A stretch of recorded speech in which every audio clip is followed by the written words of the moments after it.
17절을 시작하기 전에 흐름을 먼저 다시 한번 복습 삼아 파악하고 진행되어야 됩니다. 2장 1절부터는 하나님의 쌓이고 있는 진노, 바로 이 심판에 대해서 이야기를 하고 있는 장이라고 말씀을 드렸었죠. 이 심판의 내용이 하나님께서는 각 사람에게 그 행한 대로 보응하시는 심판이다. 그래서 그 심판의 내용이 7절부터 15절까지가 이 최종 심판의 내용을 이야기한다고 말씀을 드렸습니다. 참고 선을 행하는 자에겐 영생으로 하시고 진리를 따르지 아니하고 불의를 따르는 자에겐 진노와 분노로 하시고 악을 행하는 각 사람의 영에는 환난과 공고가 있고 선을 행하는 각 사람에게는 영광과 존귀와 평강이 있다. 이 모든 것은 우리 인간들이 외모로 보기에는 선해 보일지라도 하나님께선 바로 신께선 외모로 사람을 취하지 아니하시기 때문에 공의롭다.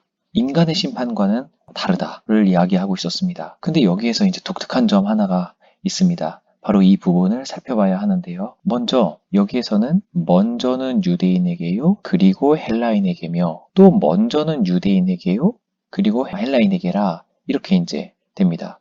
여기에서 유대인은 구약을 의미한다라고 말씀을 드렸었는데 실제로 유대인이에요. 1차적으로. 그리고 헬라인은 이방인의 대유라고 볼 수가 있습니다. 이방인입니다. 그런데 이 유대인과 헬라인의 차이가 바로 뭐냐?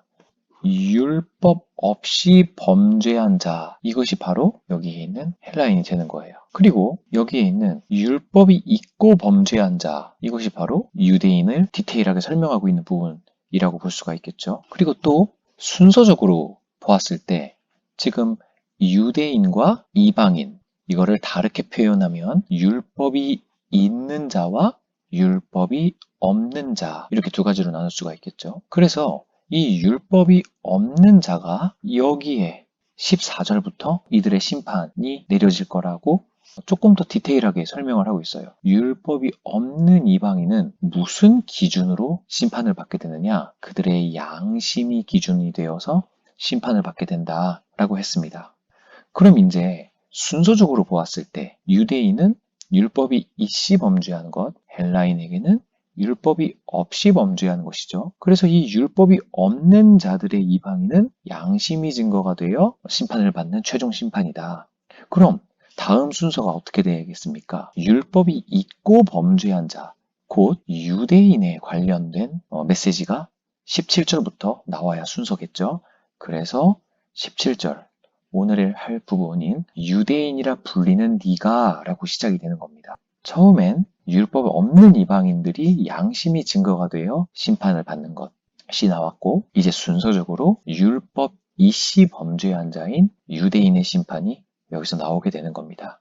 자, 근데 로마서를 처음부터 끝까지 읽어보신 분들이라면 바울이 이 유대인에 관하여 얼마나 깊은 애정을 갖고 있는지를 알고 있으실 겁니다. 그래서 율법 이씨 범죄한 이 유대인들에 대한 세밀한 설명을 길게 설명하고 있습니다. 유대인이라고 불리는 네가 율법을 의지하며 하나님을 자랑하며 1번입니다.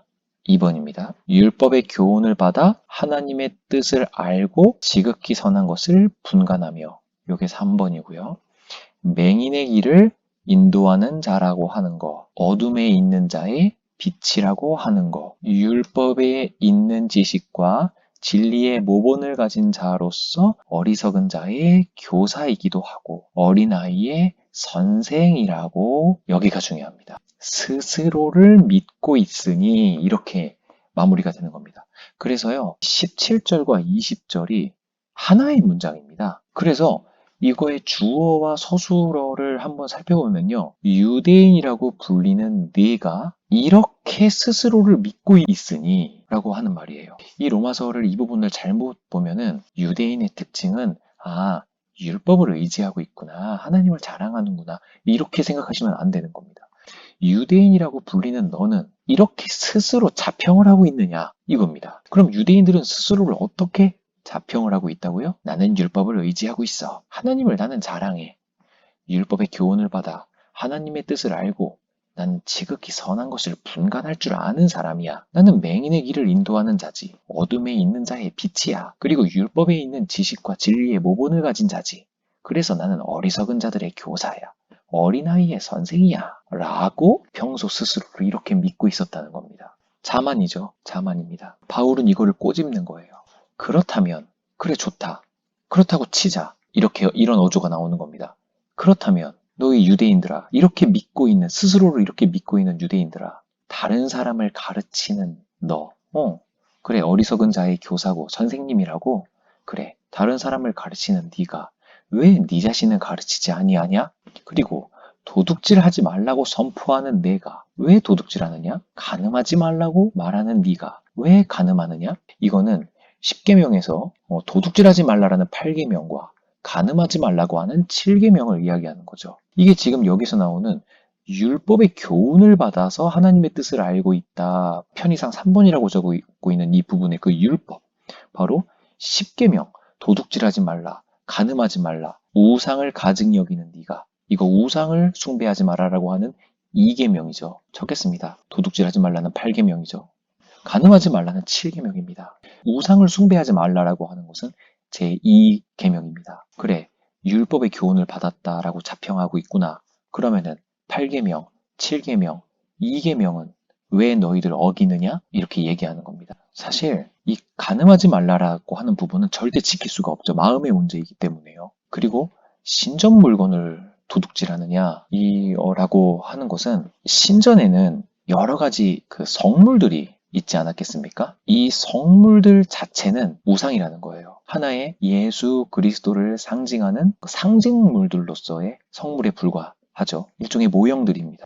근데 이것들에 어떠한 의미가 있다라고 생각을 했는지 그것들을 도둑질한다는 겁니다. 이러한 성물들의 의미인 예수 그리스도의 희생, 그 내용을 잃어버린 성물들은 우상에 불과한 것입니다. 그 우상을 가증히 여기는 네가 왜 거기에 의미를 부여하고 도둑질하느냐? 라고 이야기를 할 수 있습니다. 그럼 여기에서 도둑질하지 말라라는 것은 어떻게 봐야 할까요? 정말 유대인들이 도둑질을 했을까요? 물론 그럴 수도 있었겠죠. 하지만 이 도둑질하지 말라라는 것도 하나님의 것을 우리는 도둑질하고 있기 때문에 우리들은 이 도둑질이라는 8계명에서부터 자유로울 수가 있는 인간은 단 한 명도 없습니다. 하나님의 것이죠.